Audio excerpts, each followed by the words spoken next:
मेरे बच्चे आटा ले खाओगे ना इंशाल्लाह हाँ, दुआ देंगे। हाँ।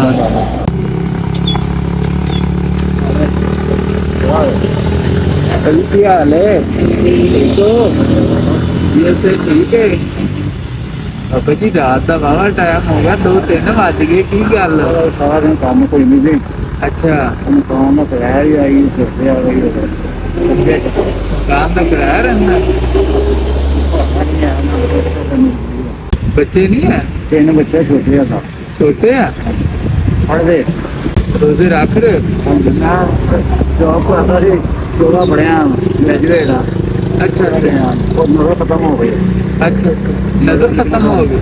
बिजली का काम नहीं होता था अच्छा अच्छा, की काम करते सी? कोई काम करता जॉब मेडिकल स्टोर और अच्छा अच्छा, ते हुण अज दी किवें कोई रोजी शोजी बनी है कि कोई नहीं? 180 रुपये सुबह 8 बजे निकला 180 रुपया सुबह 8 बजे दे बस? दुआरे पता ही गो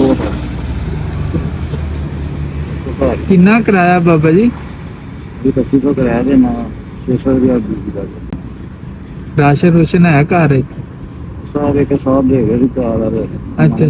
वो ही बस चल रहा है कुछ पैसे है नहीं नहीं बाबा जी, नौकरी कर दे ਤੁਸੀਂ ਤਾਂ कोई गल नहीं कोई गल नहीं। ਮੈਂ ਤਾਂ ਕੰਮ ਕਰਦੇ ਮੇਰੇ ਬੱਚੇ ਆਟਾ ਲੈ ਖਾਓਗੇ ਨਾ ਇਨਸ਼ਾਅੱਲਾ हाँ, ਦੁਆ ਦੇਾਂਗੇ हाँ बस ਤੁਹਾਡੀ ਤੁਹਾਡੀ ਦੁਆ ਹੀ ਸਾਡੇ ਲਈ ਸਭ ਕੁਝ ਹੈ। ਇਨਸ਼ਾਅੱਲਾ ਇੱਕ ਤੁਹਾਡੇ ਲਈ ਤੋਹਫਾ ਸੀ ਛੋਟਾ ਜਿਹਾ। ਹਾਂ ਠੀਕ ਹੈ ਬਾਬਾ ਜੀ। ਅੱਲਾਹ ਬਹੁਤ ਜ਼ਿਆਦਾ ਆਮੀਨ। ਅੱਲਾਹ ਮੁਸੀਬਤਾਂ ਵੀ ਹਾਂ।